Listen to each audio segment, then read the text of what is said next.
இந்த வீடியோவில் நான் ரொம்ப சந்தோஷமான ஒரு விஷயத்த சொல்ல போகிறேன். எனக்கு ரொம்ப சந்தோஷமான ஒரு விஷயம் ஏன்னு பார்த்தீங்கன்னா, என்னோடய ஃபஸ்ட் அட்டெம்ப்ட் நான் ஃபஸ்ட் எவர் ஃபண்டட் அக்கௌண்ட்டை நான் பாஸ் பண்ணியிருக்கேன். ரொம்ப சந்தோஷமாக இருக்குது. பாஸ் பண்ணிவிட்டு ஒரு 2 நாள் கழித்து தான் அவங்க ரிவ்யூ பண்ணிட்டுக்கு அப்புறம் தான் சொல்லுவாங்க நீங்கள் பாஸ் பண்ணிட்டீங்களா இல்லையான்னு. அதே மாதிரி ரொம்ப சந்தோஷம், நான் பாஸ் பண்ணிட்டேன். ஸோ நான் ஃபண்டட் அக்கௌண்ட்டில் பண்ண மிஸ்டேக்ஸ் அண்ட் என்னென்ன குட் திங்ஸ் பண்ணணும் அது எல்லாமே ஜஸ்ட் ஷேர் பண்ணிக்கிறேன். உங்களுக்கும் யூஸ் ஆகும் உங்களோட ட்ரேடிங் கரியருக்கு. ஸோ வாங்க வீடியோக்குள்ளே போகலாம். ஃபர்ஸ்ட், ஃபண்டட் அக்கௌண்ட்டில் பார்த்தீங்கன்னா பாஸ் பண்ணுறது ரொம்ப ஈஸியான ஒரு விஷயம் இல்லை. ஏன்னு பார்த்தீங்கன்னா அதில் ஏகப்பட்ட ஒரு ரூல்ஸ் கொடுப்பாங்க. அந்த ரூல்ஸ்லாம் நீங்கள் ஃபாலோ பண்ணி ட்ரேட் எடுக்கணும். நீங்கள் ஃபாலோ பண்ணலன்னா அக்கௌண்ட் ப்ரீச்டுன்னு வந்துடும். ஸோ அப்படி என்னடா ரூல்ஸ் கொடுப்பாங்கன்னு பார்த்தீங்கன்னா, நீங்கள் வந்து மேக்ஸிமம் 10% தான் லாஸ் பண்ணணும். டெய்லி லாஸ் வந்து 5% பண்ணலாம். அப்புறம் உங்களுக்கு வந்து ப்ராஃபிட் டார்கெட்ஸ் கொடுப்பாங்க. ஓகே, ஒவ்வொரு ஃபேஸ்லேயும் ப்ராஃபிட் டார்கெட் கொடுப்பாங்க. மொத்தம் 2 ஃபேஸ் அக்கௌண்ட் இருக்குது, 1 ஃபேஸ் அக்கௌண்ட் இருக்குது. நான் வாங்கினது 2 ஃபேஸ் அக்கௌண்ட். 2 ஃபேஸ் அக்கௌண்ட்னா ஒரு ஃபஸ்ட் அக்கௌண்ட் வந்து ஸ்டூடெண்ட் அக்கௌண்ட் கொடுப்பாங்க. ஸ்டூடெண்ட் அக்கௌண்ட்டில் நீங்கள் பார்த்தீங்கன்னா 8% ப்ராஃபிட் பண்ண சொல்லுவாங்க. நெக்ஸ்ட்டு வந்து ப்ராக்டிஸ் அக்கௌண்ட்டுன்னு ஒன்று இருக்கும். அந்த அக்கௌண்ட்டில் 5% ப்ராஃபிட் பண்ண சொல்லுவாங்க. ஸோ நான் வந்து ஸ்டூடெண்ட் அக்கௌண்ட் ஃபஸ்ட்டு பாஸ் பண்ணேன். அதில் ரொம்ப சந்தோஷம் எனக்கு. பாஸ் பண்ணுறதுக்கு எனக்கு நீங்கள் பார்த்தீங்கன்னா 2 மந்த்ஸ் ஆச்சு. மோஸ்ட்டாக யாருக்கு 2 மந்த்ஸ் ஆகாது, ஜஸ்ட் ஒரு 1 மந்த் ஒரு 2-3 வீக்ஸில் பாஸ் பண்ணிடுவாங்க. ஏன் எனக்கு 2 மந்த்ஸ் ஆச்சுன்னா, நான் எப்போ ஃபண்டட் அக்கௌண்ட் வாங்கினேன்னா அக்டோபர் 30, 2024 வாங்கினேன். அப்போ நீங்கள் பார்த்தீங்கன்னா நான் ஒரு மிகப்பெரிய ஒரு லூசிங் ட்ரேடர். நிறைய வீடியோவில் சொன்ன மாதிரி நான் ஒரு லூசிங் ட்ரேடராக இருந்தேன். கொஞ்சமாக என்னை பில்ட் பண்ணி நான் ஒரு ப்ராஃபிட்டபிள் ட்ரேடராக மாறியிருக்கேன். ஓகே, நீ வாங்கடா அக்டோபரில் நீங்கள் சொல்கிறீங்க. நீங்கள் நவம்பரில் பார்த்தீங்கன்னா எவ்வளோ ட்ரேட்ஸ் நான் எடுத்திருக்கேன்னு பாருங்கள். நான் போன வீடியோவில் சொன்ன மாதிரி குவான்டிட்டி பேஸ்டு ட்ரேட்ஸ் தான் எடுத்துகிட்டு இருந்தேன், குவாலிட்டி பேஸ்டு ட்ரேட்ஸ் எடுக்கல. நீங்கள் பார்த்தீங்கன்னாவே உங்களுக்கு தெரியும், லூஸ் பண்ணால் $20, ப்ராஃபிட் பண்ணால் $30. இதில் வந்து ஒரு பிக் ரிஸ்க் ரிவார்ட் ரேஷியோலாம் ஒன்றுமே இல்லை. ஸ்டார்டிங்கில் நான் ரிஸ்க் எடுத்தது ரொம்ப கம்மி.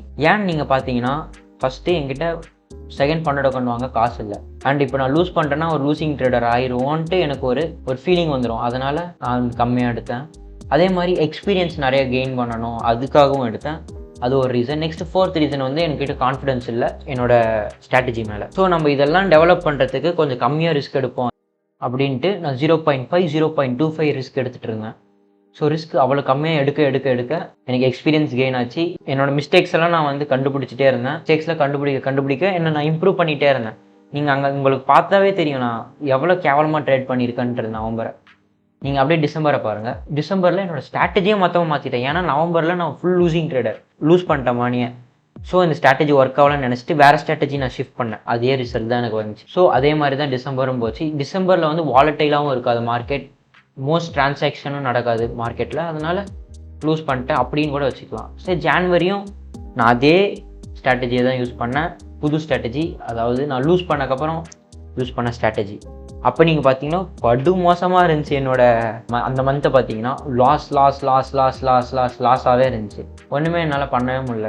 சரி, என்னடா பண்ணுறது, நான் என்னோட ஓப்பை விட்டேன். சரி, நம்மளால் ஃபஸ்ட் அக்கௌண்ட் பாஸ் பண்ண முடியாது. சரி, நம்ம நெக்ஸ்ட் என்ன பண்ணுவோம், எப்படி நம்ம அமௌண்ட் ரெடி பண்ணுவோன்றதை நான் யோசிச்சுட்டு இருந்தேன். அப்படி யோசிக்கும் போது நீங்கள் டிசம்பர், ஜான்வரி, நவம்பர் 3 மாதம் பார்த்தீங்கன்னா எல்லாமே சேர்த்து ஒரு 5% நான் லூஸ் பண்ணியிருந்தேன். ஃபஸ்ட்டு நவம்பரில் 3% ப்ராஃபிட்டில் வச்சுருந்தேன் அக்கௌண்ட்டை. நெக்ஸ்ட்டு உடனே -5%, டோட்டலாக 8% நான் லூஸ் பண்ணி ஜான்வரியில் என்னோடய ரிட்டர்ன்ஸ் இருந்துச்சு. சரி, இதுக்கு மேலே இப்படி இருந்தால் வேலைக்காகாது, நம்ம என்ன பண்ணுவோம், ஃபஸ்ட்டு நான் யூஸ் பண்ண ஸ்ட்ராட்டஜியை எடுத்துக்கிட்டு கொஞ்சம் ரிஃபைன் பண்ணுவோம் பேக் டெஸ்ட் பண்ணி.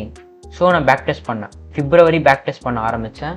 என்னோடய பழைய ஸ்ட்ராட்டஜியை நான் யூஸ் பண்ண ஆரம்பித்தேன். ஸ்ட்ராட்டஜியை நான் யூஸ் பண்ண உடனே எக்ஸ்போனென்ஷியல் க்ரோத் -5%ல் இருந்துச்சு.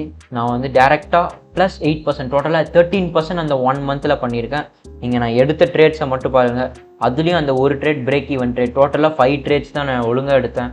இந்த ஒழுங்காக எடுத்த 5 ட்ரேட்ஸ்லையும் நல்லா ப்ராஃபிட் பண்ணிட்டேன், 13% ப்ராஃபிட். நான் போன வீடியோவில் சொன்ன மாதிரி தான், எப்பயும் குவான்டிட்டி பேஸ்டாக ட்ரேட் எடுக்காதீங்க, குவாலிட்டி பேஸ்டாக ட்ரேட் எடுங்க. என்னோடய ஃபஸ்ட் எவர் ப்ராஃபிட் பார்த்தீங்கன்னா February 6 என்னோடய பர்த்டே டேட். எனக்கு ரொம்ப சந்தோஷமாக இருந்துச்சு.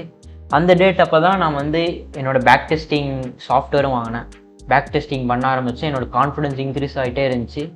எந்த ஒரு கோஇன்சிடென்ஸும் என்னவோ தெரில, நான் வந்து நல்லா ப்ராஃபிட் பண்ணேன். பேக் டெஸ்ட் பண்ணனால ப்ராஃபிட் பண்ணனா இல்லை அந்த மந்த்து நல்ல ஒரு மந்த்தான்னு தெரில. ஸ்டூடெண்ட் அக்கௌண்ட்டை நான் பாஸ் பண்ணிட்டேன். சரி, ஸ்டூடெண்ட் அக்கௌண்ட் பாஸ் பண்ணிட்டேனே நெக்ஸ்ட்டு ப்ராக்டிஸ் அக்கௌண்ட் கொடுப்பாங்க. அது ஏன்னா உங்களோட எபிலிட்டியை டெஸ்ட் பண்ணுறதுக்காக ப்ராக்டிஸ் அக்கௌண்ட் கொடுப்பாங்க. ஸோ ப்ராக்டிஸ் அக்கௌண்ட் கொடுக்குறனால அதில் நீங்கள் பார்த்தீங்கன்னா 5% ப்ராஃபிட் பண்ண சொல்லுவாங்க. வாங்க போகலாம், அதையும் காட்டுறேன் உங்களுக்கு. 5% ப்ராஃபிட் நான் பண்ணிட்டேன். அதில் நீங்கள் என்னோட ஆவரேஜ் வின் பார்த்தீங்கன்னா $65, ஆவரேஜ் லாஸ் பார்த்தீங்கன்னா 39, ரிஸ்க் ரிவார்டு வின் ரேஷியோ பார்த்தீங்கன்னா 44%. ஒரு குட் வின் ரேஷியோ தான். இது நான் பாஸ் பண்ணுறதுக்கு எனக்கு வந்து 3 வீக்ஸ் ஆச்சு. ஏன் 3 வீக்ஸ் ஆச்சுன்னா, இது ரொம்ப மோசமான ஒரு மிஸ்டேக்ஸ்லாம் பண்ணேன். ஓவர் ட்ரேடிங் பண்ணிட்டேன் நான் வந்து. இல்லைனா வந்து ஃபஸ்ட் வீக்லேயே நான் பாஸ் பண்ணிட்டு போகிறேன். ரொம்ப ஓவர் ட்ரேடிங் பண்ணிட்டேன், நீங்கள் பாருங்கள். ஸோ 4 நான் லூஸ் பண்ணிட்டேன் 1%. 5 நீங்கள் பார்த்தீங்கன்னா ஃபஸ்ட் ட்ரேட்லேயே நான் 4 ஹவர் ட்ரேட் எடுத்துட்டேன். ரொம்ப சந்தோஷமாக இருந்துச்சு. அப்புறம் இன்னும் ஒரு 1 ஹவர் தானே, நம்ம என்ன பண்ணுவோம், 1 ஹவரை 0.5 0.5 லாட்ஸை பிரித்து நான் ட்ரேட் எடுத்தேன். டக்குன்னு இப்போ 0.5 $1 இன்க்ரீஸ் ஆச்சுன்னா கோல்டில் எனக்கு $25 ப்ராஃபிட். அதே மாதிரி இன்னொரு ஒரு 25 லாட்ஸ் போட்டோன்னா $1 இன்க்ரீஸ் ஆச்சுன்னா 0.5%, டோட்டலாக 1%. ஓகே, நம்ம அக்கௌண்ட்டை வந்து பாஸ் பண்ணிடுவோம். அந்த மாதிரி ஒரு பிளானில் பண்ணேன். அப்படி பண்ணி நீங்கள் பாருங்கள், 8 ட்ரேட்ஸ் நான் எடுத்தேன். லூஸ் பண்ணால் வின் பண்ணேன், லூஸ் பண்ணால் வின் பண்ணேன். சரி, இதுக்கு மேலே முடியாது, இருக்கிற ப்ராஃபிட்ஸ் இருக்கட்டும், நான் ப்ராஃபிட் பண்ணிக்கிறேன்னு விட்டேன். செகண்ட் டே பார்த்தீங்கன்னா 2% லாஸ் பண்ணிட்டேன். மறுபடியும் செகண்ட் வீக் ஃபஸ்ட் டே பார்த்தீங்கன்னா 1% லாஸ். டோட்டலாக 3 to 4% லாஸ் பண்ணிட்டேன். ரொம்ப மனசு எனக்கு வந்து கஷ்டமாயிடுச்சு. ஸோ ஓகே, ஏதாவது ஒன்று பண்ணுவோம், குவாலிட்டி ட்ரேட் எடுப்போன்ட்டு குவாலிட்டி ட்ரேட்ஸ் எடுத்தேன். ஸோ டியூஸ்டே பார்த்தீங்கன்னா அகெயின் பிரேக் ஈவன் டேவாக இருந்துச்சு எனக்கு. சரி, ஏதோ ஒன்று நடக்க போகுது அப்படின்னு நினச்சி நான் விட்டேன். தேர்ஸ்டே பார்த்தீங்கன்னா லூஸ் பண்ணிட்டேன். சரி, மண்டேவும் பார்த்தீங்கன்னா நான் வந்து பிரேக் ஈவன் டே. அந்த வாரம் ஃபுல்லாகவே எனக்கு ட்ரேட் கிடைக்கல. நெக்ஸ்ட் 4th வீக் வந்தேன். 4th week Monday Tuesday 2 good quality trades கிடைச்சது எனக்கு. குட் குவாலிட்டி ட்ரேட்ஸ் கிடைச்ச உடனே 2 ட்ரேட் எடுத்தேன், அக்கௌண்ட்டை பாஸ் பண்ணேன். அண்ட் அவங்க 2 days ரிவ்யூ பண்ணாங்க என் அக்கௌண்ட்டை. ஐ பாஸ். இப்போ ஒன்றும் வெரிஃபிகேஷன் பண்ணோன்னா எனக்கு வந்து மாஸ்டர் அக்கௌண்ட் கொடுத்துருவாங்க. வெரிஃபிகேஷன் மட்டும் ஒன்றும் பண்ணல. ஸோ இதில் நான் என்னென்ன மிஸ்டேக் பண்ணேன்னு பார்த்தீங்கன்னா, ஓவர் ட்ரேடிங் பண்ணேன், என்னோட என்னோட ரூல்ஸை ஃபாலோ பண்ணல. நெக்ஸ்ட் வந்து நான் என்னோட ரிஸ்க்கு கம்மியாக எடுத்தது, அது ஒரு பெரிய மிஸ்டேக். இது ஒரு காமெடியான ஒரு விஷயங்க. நான் ஃபண்டட் அக்கௌண்ட் வாங்கும் போது எனக்கு 1:5 risk reward ratio, 1:3 risk reward ரேஷியோவே தெரியாது. நான் ஸ்க்ரீனில் போடுறேன், எது 1:3 ரிஸ்க் ரிவார்ட் ரேஷியோன்னு நான் நினச்சிருந்தேன். எது ஆக்சுவலாக உண்மையான 1:5 ரிஸ்க் ரிவார்ட் ரேஷியோன்றதையும் போடுறேன். எனக்கு ரெண்டுத்துக்கும் வித்தியாசம் தெரில. ரொம்ப கஷ்டமாக போச்சு. அதனால தான் நான் நிறைய பாஸ் பண்ணியிருப்பேன். இல்லைனா ஒரு 2 monthsலேயே பாஸ் பண்ணியிருப்பேன். அந்த தப்பு பண்ணனால நான் இவ்வளோ டைம் எடுத்துக்க வேண்டியாச்சு. பரவாயில்ல, it's a mistake, it's a part of game. அது கற்றுக்கினால என்னால் ஒரு அக்கௌண்ட் ஈஸியாக பாஸ் பண்ண முடிஞ்சது. நான் ஒரு ப்ராஃபிட்டபிள் ட்ரேடராகவும் மாறினேன். ஸோ நீங்கள் எப்பயுமே ட்ரேடிங் வரும்போது நான் எப்பயும் சொல்கிற மாதிரி தான், ஒரு வெல் பேக் டெஸ்டட் ஒரு ஸ்ட்ராட்டஜியை டெஸ்ட் பண்ணிவிட்டு மார்க்கெட் உள்ள எடுத்துகிட்டு வாங்க. மார்க்கெட் உள்ள எடுத்துகிட்டு வந்தனால நீங்கள் ரியல் எக்ஸாம்பிளே பார்க்குறீங்க. ரியல் எக்ஸாம்பிளே நான் ஒன்று. ஓகேவா? ஸோ அந்த அக்கௌண்ட் பாஸ் பண்ணிட்டேன். பாஸ் பண்ண உடனே சரி, எதுக்கு நம்ம டைம் வேஸ்ட் பண்ணுவோம், அதனால் வந்து ஒரு $10,000 அக்கௌண்ட் வாங்கிட்டேன். அதுலேயும் வந்து ஒரு 2.6% ப்ராஃபிட்டில் இருக்கேன். ஜஸ்ட் 2 ட்ரேட்ஸ் எடுத்தேன். ஒரு ட்ரேட் வந்து ஜஸ்ட் அக்கௌண்ட் ஒர்க் ஆகுதான்னு பார்க்கறதுக்கு எடுத்தேன். நெக்ஸ்ட் செகண்ட் ட்ரேட் வந்து 1:2.75 ரேஷியோ ரிஸ்கில் ட்ரேட் எடுத்தேன். ஸோ ஓகே, நான் இதை வந்து சொல்லணும்னு நினச்சேன். இதில் மிஸ்டேக்ஸ் இருக்கும். இந்த மிஸ்டேக்ஸை நீங்கள் பண்ணக்கூடாதுன்றதுக்காக தான் இந்த மெயின் வீடியோ. இந்த மார்க்கெட் உள்ள வரும்போது well tested back tested strategy எல்லாத்தையும் கற்றுக்கிட்டு உள்ளவாங்க. என்ன மாதிரி அரைகுறையாக கற்றுட்டு உள்ளே வராதிங்க. இப்போ எனக்கு வந்து அப்போ இருந்ததோட இப்போ நாலேஜ் கொஞ்சம் அதிகமாக இருக்குது. அதனால் எனக்கு கொஞ்சம் பிரச்சனை இல்லை. நான் வந்து பாஸ் பண்ணிட்டேன். அவ்வளோதான் இந்த வீடியோ. தேங்க்யூ.